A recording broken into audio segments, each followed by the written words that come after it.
Bismillahirrahmanirrahim. Assalamu alaikum, dear students. I am Afnan Bakht, your physics teacher. In today's lecture, we will understand combination of capacitors. यानी कि capacitors को हम circuit में कितने तरीकों से कनेक्ट कर सकते हैं. So, सबसे पहले हमारे पास है सीरीज कॉम्बिनेशन और दूसरा जो हम पढ़ने वाले हैं आगे जाके लेक्चर में that will be parallel combination. So, let us first discuss series combination. Now, series combination किसे कहते हैं? Series combination is actually end-to-end connection. It is actually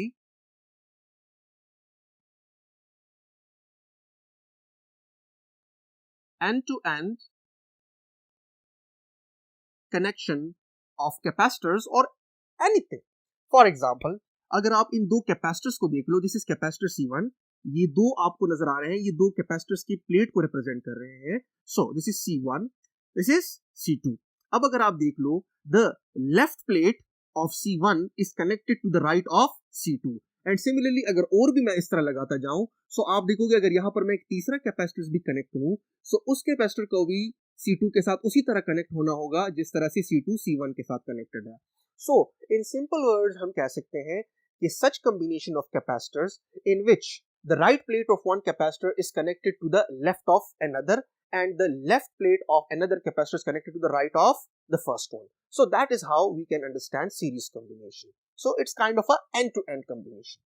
Now series combination को समझने से पहले dear students हमें series combination के बारे में दो बहुत important चीजें समझनी होंगी और उधर ही से हम चीजों को क्या करेंगे, explore करना शुरू करेंगे. So let us begin.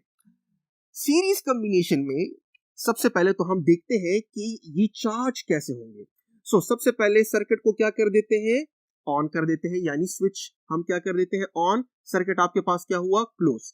सो होगा क्या कि इधर से इलेक्ट्रॉन्स को निकाला जाएगा, right, by this positive terminal of the battery. तो इस प्लेट के ऊपर पॉजिटिव चार्ज आ गया, राइट. लेट अस से आसानी के लिए मैं कह देता हूं कि इधर से 4 इलेक्ट्रॉन्स को निकाला गया. So, जब 4 इलेक्ट्रॉन्स को निकाला जाएगा तो इसके ऊपर +4 चार्ज आ गया और उन 4 इलेक्ट्रॉन्स को किधर पुश किया जाएगा, टू दिस प्लेट, बिकॉज यहां पर अब C2 कनेक्टेड है. सो यहां पर 4 इलेक्ट्रॉन्स को पुश कर दिया गया है बाय दिस बैटरी और EMF सोर्स जो कि V वोल्टेज फराहम कर रहा है. V वोल्टेज फराहम करने का क्या मतलब है कि इस पॉइंट के और इस पॉइंट के दरमियान जो पोटेंशियल डिफरेंस है वो है आपके पास V. This is called potential difference, जिसको हम पहले लेक्चर्स में ऑलरेडी डिटेल से समझ गए हैं. नाउ डियर स्टूडेंट्स, यहां पर जब नेगेटिव चार्ज आएगा इस प्लेट के ऊपर, सो इस प्लेट के ऊपर जितना नेगेटिव चार्ज आएगा due to the process of electrostatic induction, यहां पर इसके सामने लगा हुआ जो प्लेट है उसके ऊपर उतना ही पॉजिटिव आ जाएगा. पॉजिटिव आने का मतलब यह है कि इधर से 4 इलेक्ट्रॉन्स ने मूव करना है किधर, टू दिस प्लेट. सो यहां पर आपके पास उतने ही अमाउंट का नेगेटिव चार्ज आ जाएगा और यहां पर हम कह देते हैं कि हमारे पास सर्किट जो है चार्ज हो गया है, यानी दोनों के दोनों कैपेसिटर जो है वो चार्ज हो गए हैं. राइट डियर स्टूडेंट्स, अब यहां पर एक बात नोट करने की है.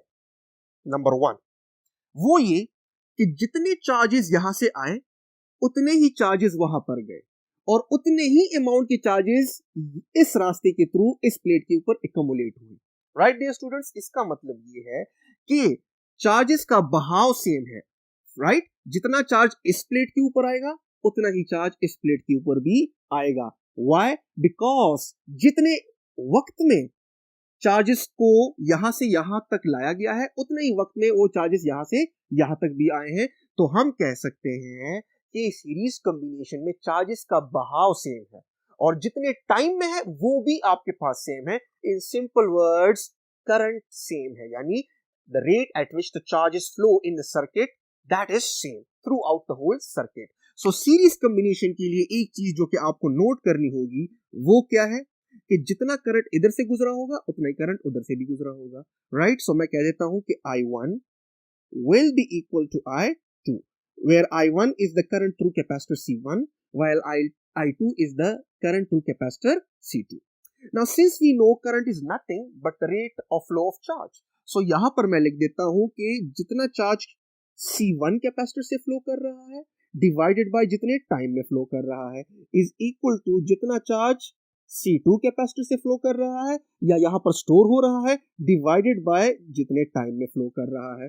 राइट डियर स्टूडेंट्स, नाउ हमें पता है कि जितना टाइम इधर गुजरेगा उतना ही टाइम इधर भी गुजरेगा। सो अगर टाइम्स दोनों के सेम है, so we are force to say, we are compelled to say कि दोनों के ऊपर चार्जेस की मिकदार भी क्या होगी, वो भी सेम होगी। Now this is very important point and that is कि Q1 will be equal to Q2, यानी कि सीरीज में हम जितने भी कैपेसिटर्स कनेक्ट करेंगे सारों के ऊपर चार्ज की मिकदार सेम होगी, सारे जितने भी चार्ज स्टोर करेंगे वो सेम स्टोर करेंगे। Right dear students, so this is one point. Now the second point that you should know about the series combination of capacitors is this, कि अब हमने ये कहा कि इस पॉइंट से लेकर इस पॉइंट तक जो पोटेंशियल में डिफरेंस है, जिसे हम आम बोलचाल में वोल्टेज कह देते हैं, right, that is supplied by this EMF source, that potential difference is actually the sum of the potential difference between this point and this point and the potential difference between this point and this point. So यहां पर मैं आपके आसानी के लिए लिख देता हूं where V1 is the voltage of this capacitor, इस पॉइंट और इस पॉइंट के दरमियान, let me call it 1, 2 and 3, and यहां पर आपके पास हो गया V2। राइट डियर स्टूडेंट्स, सो जितना भी वोल्टेज अप्लाई किया जा रहा है बैटरी की तरफ से, that voltage, total voltage will be equal to the sum of the voltages of the capacitors. Capacitors जितने भी आपने कनेक्ट किए हैं, उन तमाम कैपेसिटर्स के अंदर जो पोटेंशियल डिफरेंस है, उन तमाम पोटेंशियल डिफरेंसेस को आप ऐड करो तमाम कैपेसिटर्स का, आपको बैटरी का अप्लाई किया हुआ वोल्टेज मिलने वाला है। बिकॉज यहां से यहां तक जो पोटेंशियल डिफरेंस है, that will be equal to the potential difference between these two points plus the potential difference between these two points. So V1 plus V2 should be equal to V। This is very important. Right dear students, अब यहां पर एक और point है जिसे हम lecture में आगे भी डिस्कस करने वाले हैं, और वो ये है कि जिस तरह से हमने कहा कि चार्जेस चाहे जितने भी कैपेसिटर्स आप कनेक्ट कर लो, हर एक पे चार्ज ने सेम स्टोर होना है, same amount of charge store होना है, लेकिन वोल्टेज जो है, यहां पर जो वोल्टेज है या पोटेंशियल डिफरेंस है इस कैपेसिटर में और इस कैपेसिटर के क्रॉस जो पोटेंशियल डिफरेंस है, वो अब सेम होंगे या नहीं होंगे। सो यहां पर हमारे पास दो ऑप्शंस होते हैं, वो ये कि V1 V2 के बराबर हो भी सकता है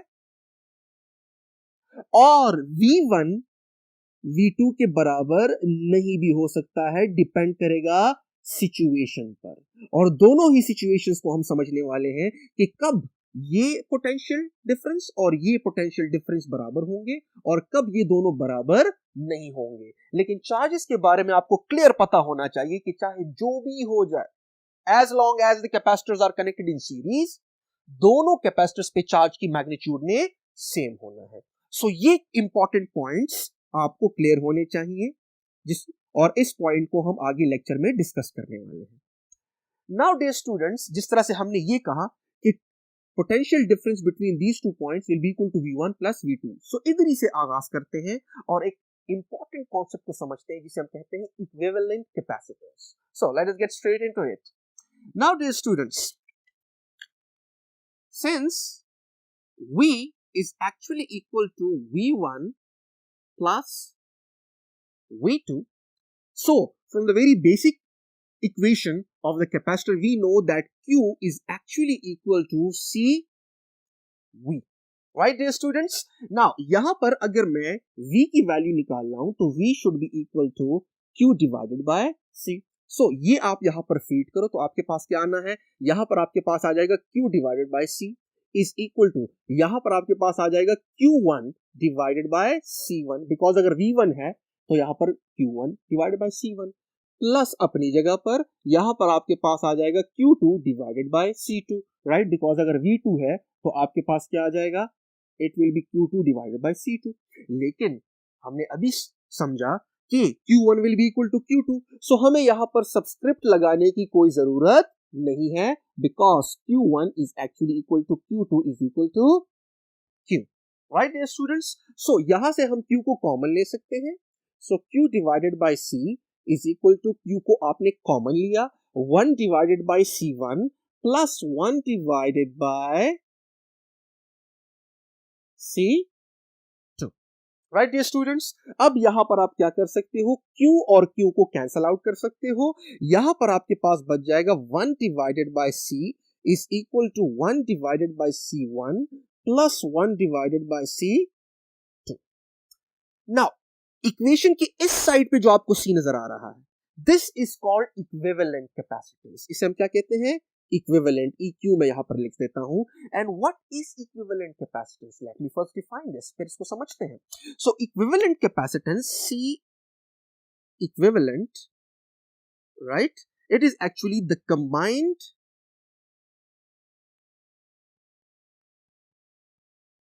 effect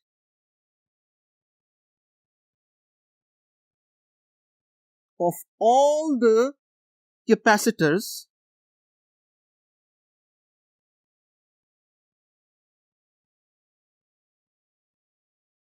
connected in series।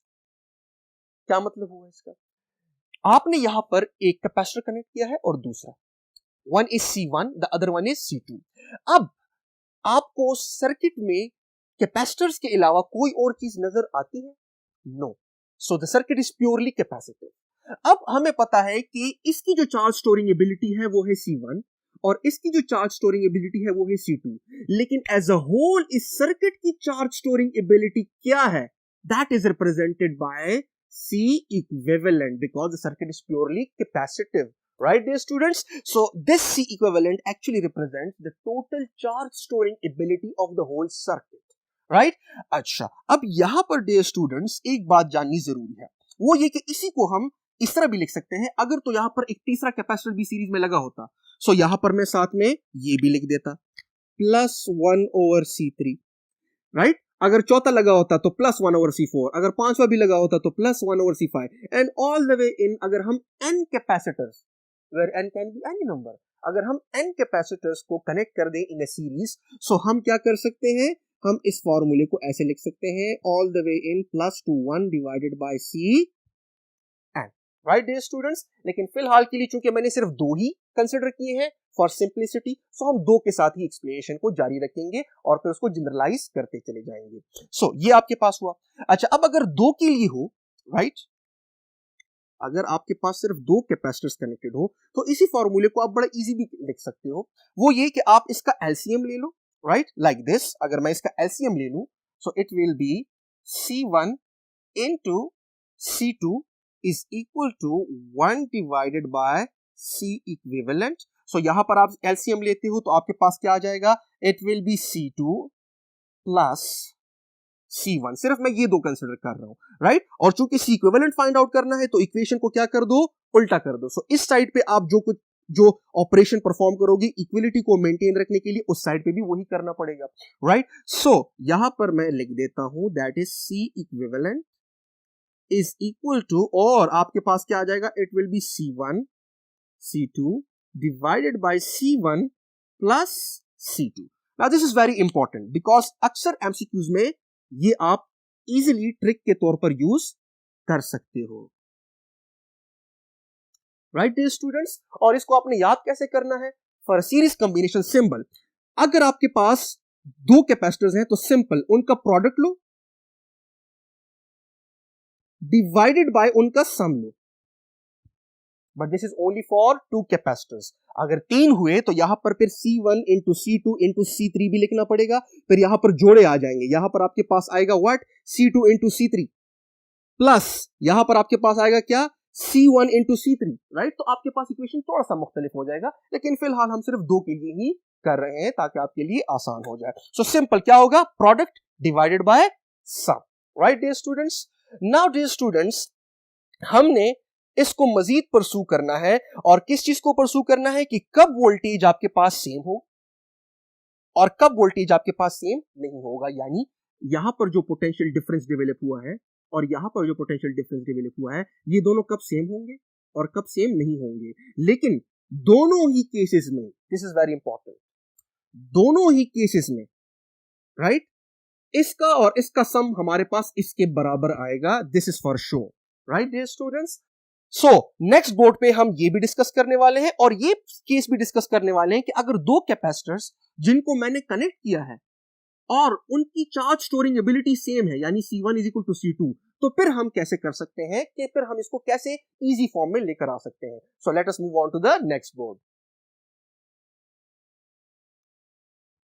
Now dear students, let us understand the situation कि जब आप दो कैपेसिटर्स को सीरीज में कनेक्ट करते हो और C1 और C2 आपस में बराबर हो, यानी कि C1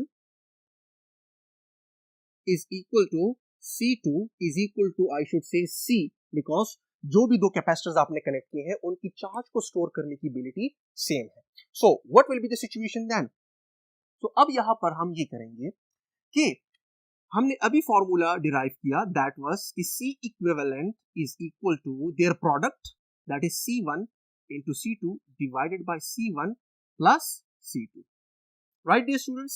So अब मैं C1 की जगह C लिख सकता हूं और C2 की जगह भी C लिख सकता हूं, बिकॉज दोनों आपस में बराबर है। सो जब दो चीजें बराबर हो तो उनके साथ सबस्क्रिप्ट लगाने की कोई जरूरत नहीं होती, बिकॉज सबस्क्रिप्ट शो करता है उन दो चीजों के दरमियान डिफरेंस को। लेकिन अगर डिफरेंस ही नहीं है, so we will get rid of these subscripts. So instead of writing the subscripts, I will get rid of them, right? So आपके पास सिचुएशन कैसी हो जाएगी? The situation is going to be something like this, कि C into C, basis same है, power आपके पास add हो जाएंगे, it will be C square divided by 2C, C and square cancel हुआ और C इक्विवेलेंट जो आपके पास आया वो आपके पास आया C divided by 2, right dear students? अब यहां पर अगर मैं तीन कैपेसिटर्स कनेक्ट करूं, राइट, सो आप देखोगे कि for 3 capacitors the C equivalent will come out to be C divided by 3. Similarly, for 4 it will be C by 4.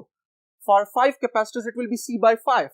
So, यहाँ पर एक पैटर्न डेवलप हो रहा है और वो क्या है? वो ये कि C equivalent is actually equal to the C, because सारे कैपेसिटर्स जो आप कनेक्ट कर रहे हो वो तो सेम ही है, राइट? अगर मैं यहाँ पर लिख दूं कि C1 is equal to C2 is equal to C3 is equal to and all the way into Cn, यानी कि जितने भी कैपेसिटर्स आपने कनेक्ट किए हैं वो तमाम जो है आपस में क्या है, उनकी चार्ज स्टोरिंग एबिलिटी सेम है।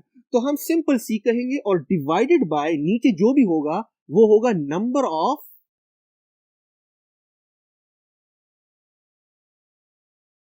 कैपेसिटर्स, यानी कि क्या हुआ, यानी कि आप कह सकते हो कि it is actually C equivalent is equal to C divided by N. This is the general formula. अगर तो आपके पास जो कैपेसिटर्स आपने कनेक्ट किए हैं वो सारे के सारे सेम है, सो आपको ये फॉर्मूला अप्लाई करने की जरूरत नहीं है, आप डायरेक्टली ये फॉर्मूला अप्लाई कर सकते हो। Now let us come towards the voltage. When will V across the capacitors connected be same and when will it be different? Now let us understand this one. ना पिछले board पे हम एक चीज बड़ी क्लैरिटी के साथ समझ गए हैं, वो ये कि सीरीज कॉम्बिनेशन में चूंकि चार्जेस को मूव करना होता है और तमाम कैपेसिटर्स के थ्रू मूव करना होता है, सो जितने भी कैपेसिटर्स हैं उन तमाम पर सेम चार्ज ने स्टोर होना है, सिंपल। सो अगर यहां पर मैं कहूं कि इसके ऊपर जो चार्ज स्टोर है वो है Q1 और इसके ऊपर जो चार्ज स्टोर है वो है Q2, और हमें पता है without any doubt that Q1 is going to be equal to Q2. Now, since we know that Q is equal to CV, so Q1 will be equal to C1, V1 is equal to, this will be equal to C2, V2. Right dear students? अब यहां पर गौर से देखें, अगर मैंने दो capacitors ऐसे connect किए हैं कि डिफरेंट है, सो डिफरेंट में आपके पास दो सिचुएशन है। अगर तो C1 C2 से ज्यादा है, right, if C1 is greater than C2, right? So equality को मेंटेन रखने के लिए आपके पास V1 ने लेस होना होगा और V2 ने ज्यादा होना होगा, right dear students, right? And अब अगर ऐसा है कि यहां पर मैं पॉइंट आउट कर लेता हूं कि दिस इज अ सिचुएशन जो कि क्या कहता है आपको, बल्कि इस साइड पे कर देता हूं, this is a situation, right, कि आपके पास क्या है कि C1 is greater than C2, so automatically V2 will be greater than V1, or I should say V1 will be less than V2, right dear students.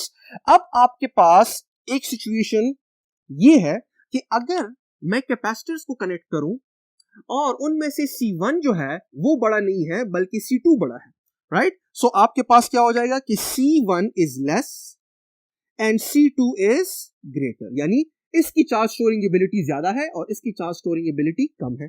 सो इस equality को maintain रखने के लिए होना क्या चाहिए, ऑटोमेटिकली कि आपके पास यहां पर V1 should be greater and V2 should be less. So इस सिचुएशन में आपके पास क्या है, इस सिचुएशन में आपके पास चूंकि C1 is less than C2, right, देखिए C2 ज्यादा है और C1 कम है, सो ऑटोमेटिकली आपके पास V1 will be greater than V2. लेकिन यहां पर अगर मैं ऐसे कर लूं, राइट, कि C1 और C2 को बराबर कर दूं जिस तरह से मैंने यहां पर किया भी है, राइट, कि दोनों कैपेसिटर जिनको मैंने कनेक्ट किया है उनकी चार्ज स्टोरिंग एबिलिटी सेम है. सो जब चार्ज स्टोरिंग एबिलिटी सेम है, सो आपके पास क्या हो जाएगा कि थर्ड केस आपके पास ये है कि इफ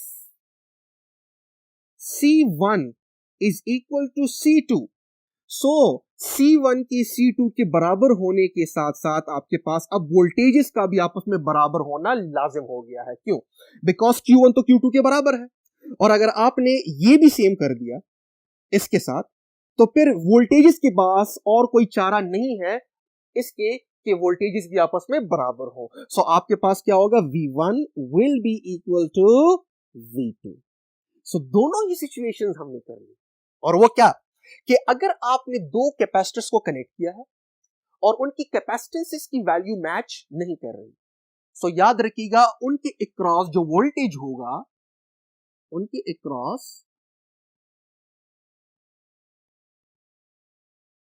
जो वोल्टेज होगा V1 एंड V2 वो भी आपस में मैच नहीं करेगा. लेकिन अगर तो दो कैपेसिटर्स को आपने कनेक्ट किया है और उनकी कैपेसिटेंसेस की वैल्यू सेम है, तो उनके वोल्टेजेस भी आपस में सेम रहेंगे. सो ये वो सिचुएशन थी जिसका मैं तस्करा कर रहा था प्रीवियस बोर्ड पर कि वोल्टेजेस सेम हो भी सकते हैं, right, and in this particular situation same नहीं भी हो सकते. सो नॉट सेम या नॉट इक्वल, डिपेंड करेगा कैपेसिटेंस की वैल्यू पर, बिकॉज चार्जेस तो सेम है. सो अब इनका सेम होना या ना होना इन कैपेसिटेंसेस पर डिपेंड करेगा. और यहां से एक और पैटर्न भी आप डेवलप कर सकते हो या दिमाग में रख सकते हो. वो क्या, वो ये है कि अगर आप देख लो तो जो भी individual each capacitor voltage across each capacitor is actually inversely related with the magnitude of the capacitance of the capacitor of the individual capacitor. I should say कि हर एक इंडिविजुअल कैपेसिटर की जो कैपेसिटेंस की वैल्यू है, right, वो जितनी ज्यादा हो उतना ही उसके क्रॉस वोल्टेज उतना ही कम होगा, right. Just look at it, देखिए यहां पर अगर आप देख लो C1 is greater than C2, तो ऑटोमेटिकली अगर आप देख लो C1 ज्यादा है तो V1 is less than V2, right, तो V1 कम हुआ, उसके क्रॉस वोल्टेज कम हुआ. The same can be said for this as well. So this is a pattern जो कि यहां पर मैं आपको बताना चाह रहा था. और ये क्यों होता है, बिकॉज दोनों के क्रॉस चार्जेस ने सेम होना है, और चार्जेस जब सेम होंगे तो इन दोनों का प्रोडक्ट यानी CV का प्रोडक्ट हमेशा एक दूसरे के बराबर आएगा, राइट. तो अगर C1 C2 से ज्यादा हुआ तो प्रोडक्ट को बराबर रखने के लिए आपके पास क्या होना चाहिए, V2 ने V1 से ज्यादा होना है. ठीक है dear students, so this is all about the series combination of the capacitors. अब जाते हैं नेक्स्ट बोर्ड पर ताकि हम इसकी समरी को डिस्कस कर लें. So let us move on to the next board. Now dear students, we will summarise the series combination of capacitors. So summary क्या है, सबसे पहले charge on each capacitor will be same. याद रखिएगा ये सीरीज कॉम्बिनेशन की बात हो रही है. सो Q1 will be equal to Q2 will be equal to Q3 up to Qn is equal to Q. तो हमें सबस्क्रिप्ट लगाने की जरूरत नहीं है. और अक्सर औकात आपसे पूछ लिया जाता है, बहुत सारे कैपेसिटर्स आपको दिए गए होते हैं सीरीज में, और आपसे पूछा जाता है कि find the charge on C1. Right, और फिर आपसे पूछा जाता है find the charge on C2, right. So अगर आपने एक के लिए चार्ज फाइंड आउट कर लिया है, सो दूसरे के लिए चार्ज फाइंड आउट करने की कोई जरूरत नहीं है, आपने स्ट्रेट अवे कह देना है कि since it is a series combination, so सारों पे एक ही जितना चार्ज होगा। Now let us move on to the second point. In series combination voltage across each capacitor, याद रखिएगा this is for each capacitor individual, will be inversely related to the value of the capacitance of that particular capacitor. Right dear students? Now dear students, आते हैं अब second point के ऊपर। Second point actually आपको हर एक capacitor के across कितना potential difference apply हो रहा है उसकी वैल्यू को कैलकुलेट करके देता है, and it's a very simple trick from MCQs point of view. So यहां पर अगर आप देख लो, लेट अस से मैं इनको रैंडम वैल्यूज असाइन कर लेता हूं। लेट अस से ये है हमारे पास 2 माइक्रोफैराड एंड लेट अस से C2 हमारे पास है 4 माइक्रोफैराड,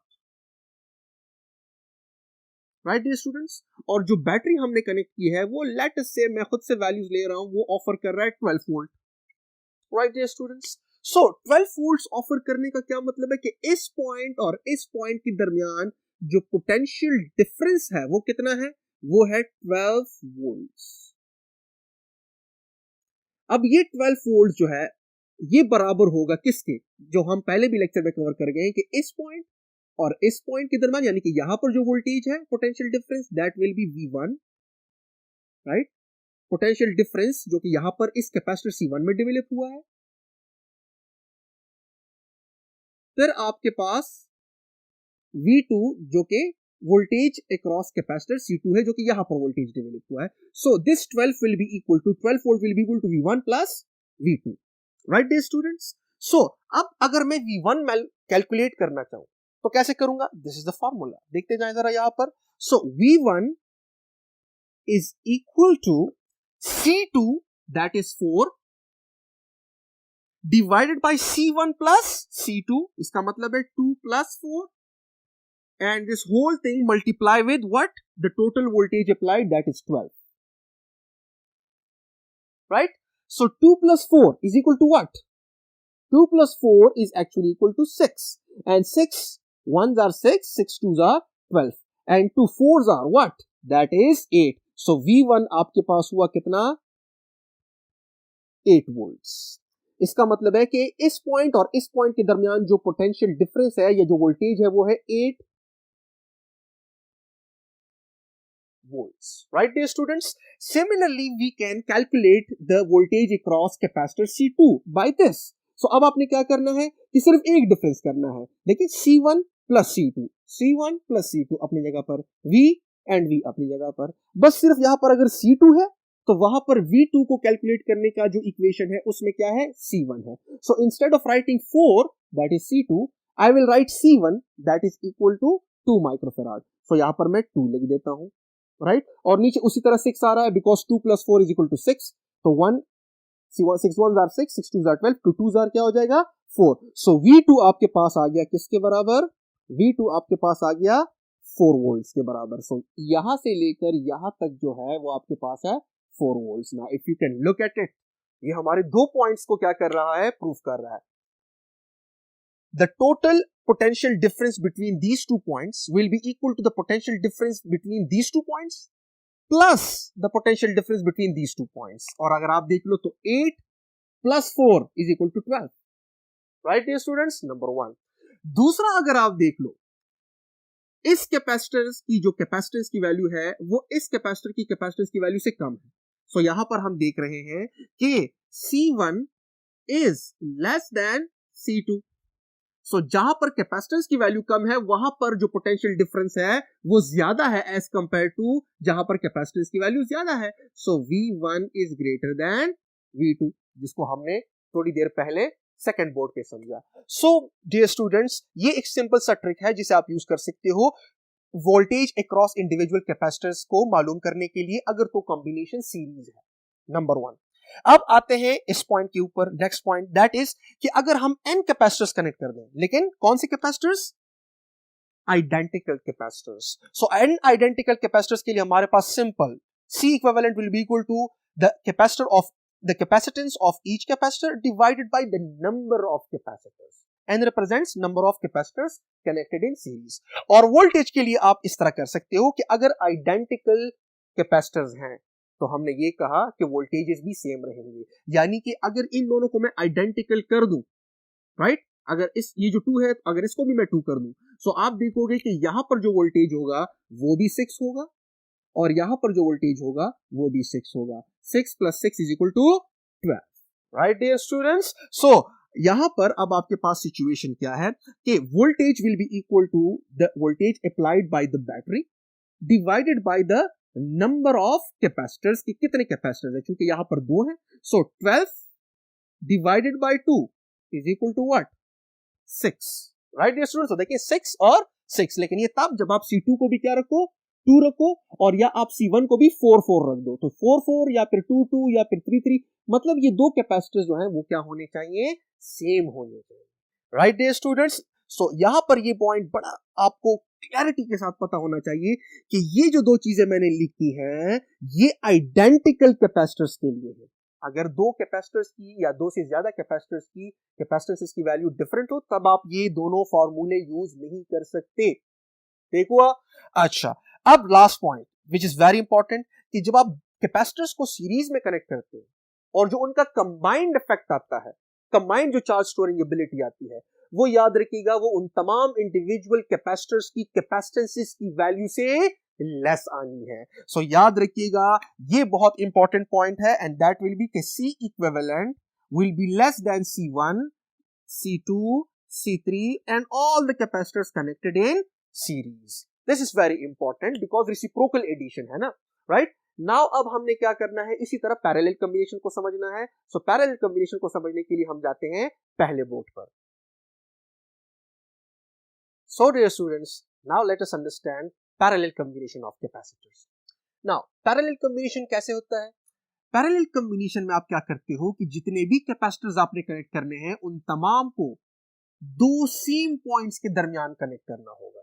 फॉर एग्जांपल देख लीजिए, अगर हमने सीरीज कॉम्बिनेशन में इस C1 और C2 को कनेक्ट किया, so this is C1, right dear students, and then this is C2. So C1 is connected between this point and this point, while C2 is connected between this point and this point. So दो different points के दरमियान दोनों capacitors connected है. लेकिन अगर यहां पर आप देख लो, so C1 कनेक्टेड है इस पॉइंट की और इस पॉइंट के दरमियान, जबकि आप C2 को देख लो वो भी कनेक्टेड है इस पॉइंट की और इस पॉइंट के दरमियान. और अगर मैं और तीसरा कैपेसिटर या चौथा या पांचवा कनेक्ट करूं तो वो भी मैं कनेक्ट करूंगा इस पॉइंट और इस पॉइंट के दरमियान. इस कॉम्बिनेशन को हम कहते हैं पैरेलल कॉम्बिनेशन. ठीक है dear students. Now parallel combination में आपके पास क्या होगा, सिंपल आप इसको इस तरह लिख सकते हो कि the combination in which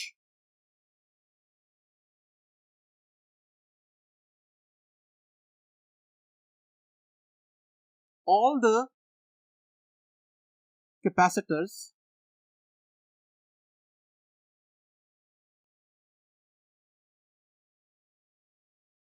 are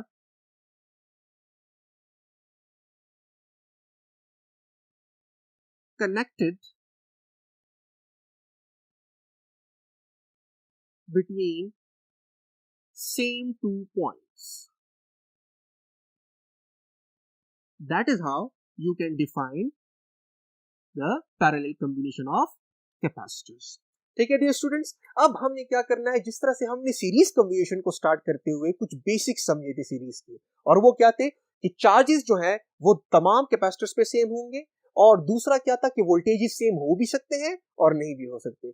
exactly उसी तरह हम पैरेलल कॉम्बिनेशन के लिए भी दो इंपॉर्टेंट पैरामीटर्स का तयन करने वाले हैं या समझने वाले हैं. नंबर 1, चूंकि आपने तमाम चीजों को कनेक्ट किया है सेम पॉइंट्स के दरमियान, और अगर आप देख लो सो वोल्टेज जो ईएमएफ सोर्स अप्लाई कर रहा है या बैटरी, वो इस पॉइंट के और इस पॉइंट के दरमियान है. सो इस पॉइंट और इस पॉइंट के दरमियान जो पोटेंशियल डिफरेंस है वो है क्या, V. और जो दो कैपेसिटर्स आपने कनेक्ट किए हैं वो भी एक्चुअली इन्हीं दो पॉइंट्स के दरमियान कनेक्टेड है। इसका मतलब यह है कि यहां पर जो वोल्टेज ड्रॉप होना है, या आई शुड से यहां पर जो वोल्टेज इन दो प्लेट्स के दरमियान जन्म लेगा और यहां पर जो दो प्लेट्स के दरमियान वोल्टेज जन्म लेगा या पोटेंशियल डिफरेंस, वो आपस में क्या होंगे, बराबर होंगे। सो यहां पर अब वोल्टेज में सेम रहना विदाउट एनी हेजिटेशन। अगर पैरेलल कम्बिनेशन के बारे में आपसे कोई पूछ ले, so the first thing that you need to be sure about is that कि जितने भी कैपेसिटर्स आपने कनेक्ट किए हैं, नो मैटर जितने भी हैं, as long as they are in parallel combination, voltages on each and every one of them will be same. So आपके पास वोल्टेज जो है क्या होगा, इन सारों के ऊपर सेम होगा। सो this is one point, right. अब आते हैं दूसरे पॉइंट के ऊपर कि यहां से जैसे ही मैं स्विच को ऑन करता हूं, सो जो करंट फ्लो करेगा, यहां से जो चार्जेस फ्लो करेंगे, सो इस पॉइंट के ऊपर चार्जेस की फ्लो, जिसे हम करंट कहते हैं, उसने डिवाइड हो जाना है, राइट। कुछ करंट इस तरफ जाएगा, let me call it I1, और यहां पर एक चार्ज स्टोर हो जाएगा Q1, और कुछ करंट इधर आएगा, इसे मैं कह देता हूं I2, और यहां पर चार्ज स्टोर हो जाएगा Q2, राइट डियर स्टूडेंट्स। अब यहां पर किस कैपेसिटर पर कितना चार्ज स्टोर होगा, राइट, इसका तयन करेगा कौन, कि किस कैपेसिटर की कैपेसिटेंस की वैल्यू कितनी है, राइट। इन सिंपल वर्ड्स के इन दो कैपेसिटर्स में से किसका पेट बड़ा है, कौन ज्यादा काना जो है वो का सकता है। एंड काना काने का यहां पर क्या मतलब है कि कौन ज्यादा चार्ज को अपने अंदर स्टोर कर सकता है, राइट। सो अब यहां पर आपके पास सिचुएशन क्या है, कि यही दो सिचुएशंस हम आगे इस लेक्चर में भी डिस्कस करने वाले हैं, कि आपके पास वोल्टेज सेम रहेंगे, लेकिन जो चार्जेस हैं वो सेम हो भी सकते हैं एंड सेम नहीं भी हो सकते, और आगे जाके लेक्चर में हमने इसे ही डिस्कस कर लेना है। सो बिफोर मूविंग ऑन, यहां पर एक पॉइंट मजीद जो कि आपको क्लियर होना चाहिए इक्विवेलेंट कैपेसिटेंस को फाइंड आउट करने से पहले, वो ये कि चाहे इन दो कैपेसिटर्स पर चार्जेस की मिकदार सेम हो या ना हो, एक बात बड़ी क्लियर है, वो ये कि जितना अमाउंट का चार्ज बैटरी से मूव हुआ है, let me call it Q, Q is the total charge जो कि बैटरी से मूव हुआ है और यहां पर स्प्लिट हुआ, right. So total charge Q will be equal to Q1 plus Q2।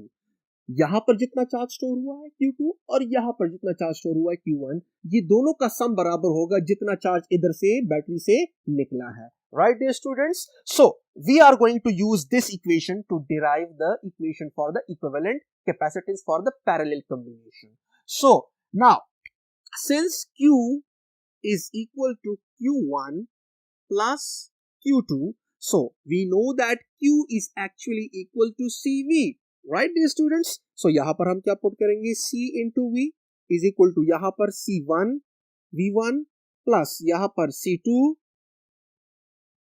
V2, right। But हमने अभी एक पॉइंट समझा कि जितने भी कैपेसिटर्स आपने पैरेलल में कनेक्ट किए हैं उनके क्रॉस वोल्टेज ने क्या रहना है, सेम रहना है। सो हम क्या करेंगे कि वोल्टेज के साथ सब्सक्रिप्ट लगाने की हमें कोई जरूरत नहीं है, हम यहां पर इसको सिंपल रिप्लेस कर लेते हैं बाय V। अब अगर वोल्टेजेस दोनों टर्म्स में सेम है तो आप इसको कॉमन ले सकते हो, तो CV is equal to V को आपने कॉमन लिया और आपके पास बचा C1 प्लस C2, V और V को आपने कैंसिल किया और आपके पास जो इक्वेशन बचा वो है, this is C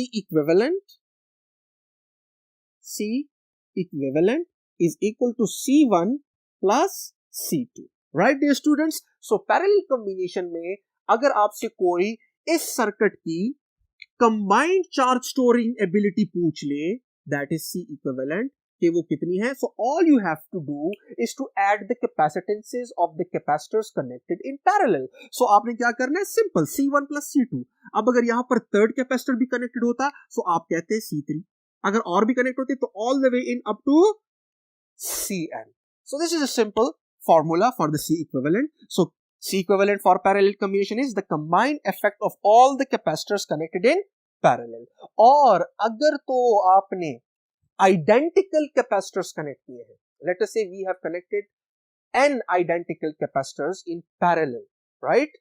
so n can be any number, so आपने simple कह देना है कि C equivalent is actually equal to n times C, because जो भी कैपेसिटर्स आपने कनेक्ट किए हैं C1 is equal to C2 is equal to C3 is equal to all the way into Cn is equal to C.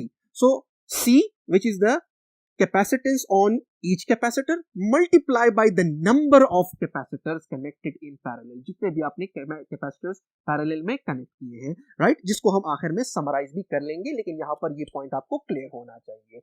Now dear students, अब move करते हैं next board के ऊपर, ताकि हम पैरेलल कम्युनिकेशन के बारे में मजीद कुछ इंपॉर्टेंट पॉइंट्स को समझ लें. एंड स्पेसिफिकली इस पॉइंट को हमने समझना है कि दो कैपेसिटर्स के ऊपर जो पैरेलल कम्युनिकेशन में कनेक्टेड हैं, उनके ऊपर चार्ज स्टोर जो है वो कब सेम होगा और कब सेम नहीं होगा. So let us move on to the next board. Now dear students, जिस तरह से हमने पहले भी कहा कि अगर n कैपेसिटर्स कनेक्टेड हो, राइट, और वो सेम हो, तो आप सिंपल क्या कर लो कि आपके पास क्या होगा कि C equivalent will be equal to n times C. This is a simple formula for C1 plus C2 plus C3 and all the way into Cn. अगर तो ये तमाम कैपेसिटर्स जो आपने यहाँ पर कनेक्ट करने हैं वो आपस में क्या हो, सेम हो. अब हम इस पॉइंट की तरफ आना चाहते हैं कि कब चार्जेस सेम होंगे दो कैपेसिटर्स पर और कब सेम नहीं होंगे. So the one thing that we are very much sure about in parallel combination is कि यहां पर जो वोल्टेज होगा V1, that will be exactly equal to V2 because C1 capacitor is connected between this point and this point, while C2 capacitor is also connected between this point and this point. So जो battery का voltage होगा वही voltage यहां पर भी होगा और वही वोल्टेज यहां पर भी होगा, राइट डियर स्टूडेंट्स, या पोटेंशियल डिफरेंस को भी आप इसे कह सकते हो. So V1 will be equal to V2. Now since we know that Q is actually equal to CV, right, and V is supposed to be equal to Q by C, right? So if V1 is equal to V2, so V1 will be equal to Q1 divided by C1 is equal to Q2 divided by C2, right? जो कि V2 के बराबर है. अब यहां पर अगर आप देख लो हमारे पास तीन केसेस बनते हैं जिस तरह से सीरीज कॉम्बिनेशन में बनते थे, राइट. अब यहां पर अगर मैं ये कहूं कि C1 C2 से ज्यादा है, right, let us say C1 is 2, बल्कि I should say 4 and C2 is 2, right. So अब इस इक्वलिटी को मेंटेन रखने के लिए आपके पास ऊपर ऐसी कॉम्बिनेशन होनी चाहिए कि आपके पास ये इक्वलिटी मेंटेन हो जाए. लेट अस से मैं कह देता हूं कि यहां पर मेरे पास चार्ज स्टोर है वो है 8, राइट. सो यहां पर क्या आना चाहिए, इधर से 2 आना चाहिए, राइट डियर स्टूडेंट्स. लेकिन अब उधर से भी 2 लाने के लिए मुझे क्या करना पड़ेगा, उधर से 2 लाने के लिए अब मुझे यहां पर 4 पुट करना पड़ेगा, राइट. सो ये आपके पास 2 आया. अब अगर यहां पर आप देख लो, दिस इज एक्चुअली C1 जो कि C2 से क्या है, ज्यादा है, राइट. सो जब C1 C2 से ज्यादा होगा, सो इक्वलिटी को मेंटेन रखने के लिए Q1 ने भी Q2 से क्या होना है, ज्यादा होना है, right, because V1 is equal to V2. So ये आपके पास एक सिचुएशन हो गई कि अब यहां पर अगर C1 C2 से ज्यादा है तो इधर जो Q1 आएगा वो भी Q2 से क्या होगा, ज्यादा होगा, because V1 is equal to V2, right dear students. अब दूसरे केस पे आते हैं. अगर उल्टा हुआ, अगर C2 C1 से ज्यादा हुआ तो ऑटोमेटिकली Q2 ने भी Q1 से ज्यादा हो जाना है, राइट. This is simple. और अब अगर ऐसे हुआ कि तीसरे केस में जो आपने कैपेसिटर्स लिए हैं वो आइडेंटिकल कैपेसिटर्स लिए हैं, यानी कि C1 is equal to C2.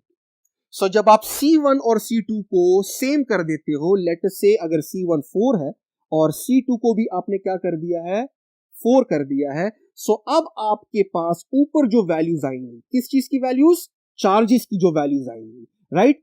तो हम मजबूर हैं कि वहां पर हम चार्जेस की सेम वैल्यूज लगाएं, अदरवाइज इक्वलिटी मेंटेन नहीं होगी, राइट. सो यहां पर अगर लेट अस से 8 है तो इधर भी 8 नहीं आना है. सो यहां पर आपके पास सिचुएशन क्या है कि this is the situation where charges will be same, charge will be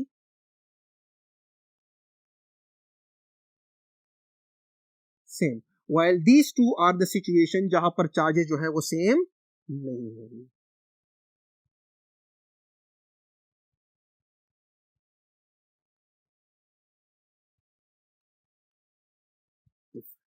Right, dear students?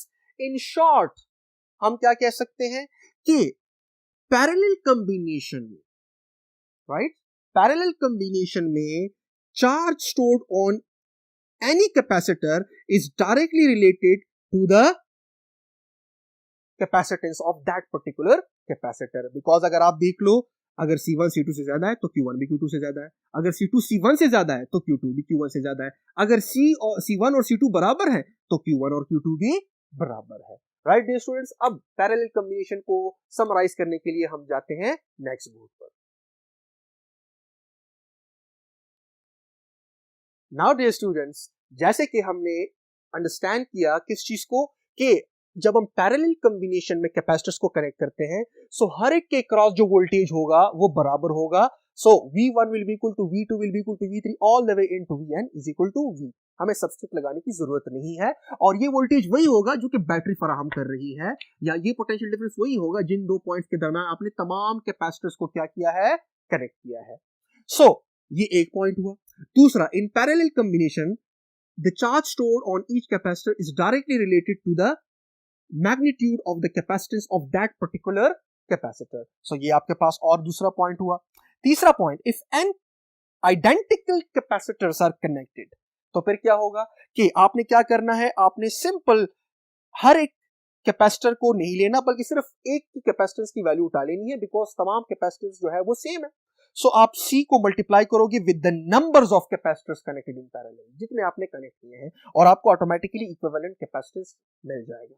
Now, और चार्ज के साथ क्या होगा, राइट, जितना आप कैपेसिटर्स को बढ़ाते चले जाते हो तो हर एक कैपेसिटर के ऊपर चार्ज की वैल्यू कम हो रही होती है, लेकिन हर एक कैपेसिटर पर चार्ज की वैल्यू दूसरे कैपेसिटर के चार्ज के बराबर होती है. फॉर एग्जांपल, अगर यहां पर मैं एक तीसरा कैपेसिटर इंट्रोड्यूस करवा दूं, right, that is C3, and C1 is actually equal to C2 is equal to C3. So याद रखिएगा कि Q1 will be equal to Q2 will be equal to Q3, right? लेकिन जब ये मैंने इंट्रोड्यूस नहीं करवाया था, तो तब भी आपके पास C1 was equal to C2 and Q1 was equal to Q2. लेकिन यहां पर जो Q1 है वो इस Q1 से डिफरेंट है, बिकॉज जब आप कैपेसिटर्स को बढ़ाते हो, राइट, सो जो चार्ज है वो क्या हो जाता है, वो डिवाइड हो जाता है, डिस्ट्रीब्यूट हो जाता है. सिंपल अल्फाज में आप इस तरह कह सकते हो कि यहां पर जब आपने तीसरा कैपेसिटर कनेक्ट किया और इधर से जो चार्ज ने आना था, राइट, तो वो चार्ज जो है वो अब सिर्फ इन दो के दरमियान डिस्ट्रीब्यूट नहीं होगा इक्वली, राइट, बल्कि अब वो इसके साथ भी डिस्ट्रीब्यूट होगा. सो ये तीनों के साथ जो है वो इक्वली डिस्ट्रीब्यूट होगा. राइट डियर स्टूडेंट, सो ये आपके पास है कि चार्ज ने क्या होना है, उसने डिवाइड हो जाना है, लेकिन अभी भी हर एक कैपेसिटर पे चार्ज सेम है. राइट, सो टोटल चार्ज आप कह सकते हो कि चार्ज डिवाइडेड बाय n, कि हर एक पे कितना कैपेसिटर होगा, यहां पर मैं लिख देता हूं ईच, और यहां से जितना कैपेसिटर आया, जो चार्ज आया है बैटरी से, वो ये वाला टोटल चार्ज है. So charge on each capacitor is equal to the total charge जो बैटरी से मूव हुआ था, divided by the number of capacitors. Now moving on to the last point, that is equivalent capacitance will be greater than the capacitances of all the capacitors connected. याद रखिएगा, जितने भी आपने parallel में capacitors connect किए हैं, right, उन तमाम का आप इक्विवेलेंट फाइंड आउट कर लो, राइट, और इक्विवेलेंट कैपेसिटेंस की वैल्यू आपको ये पता चलेगा कि वो तमाम कैपेसिटर्स की कैपेसिटेंसेस की वैल्यू से ज्यादा है. सो C equivalent will be greater than C1, will be greater than C2, will be greater than C3 and all the way into Cn. So dear students, आज के लेक्चर में हमने सीरीज और पैरेलल कॉम्बिनेशन को समझा. आई बिलीव आप लोगों को समझ आया होगा. मिलते हैं नेक्स्ट लेक्चर में. अल्लाह हाफिज.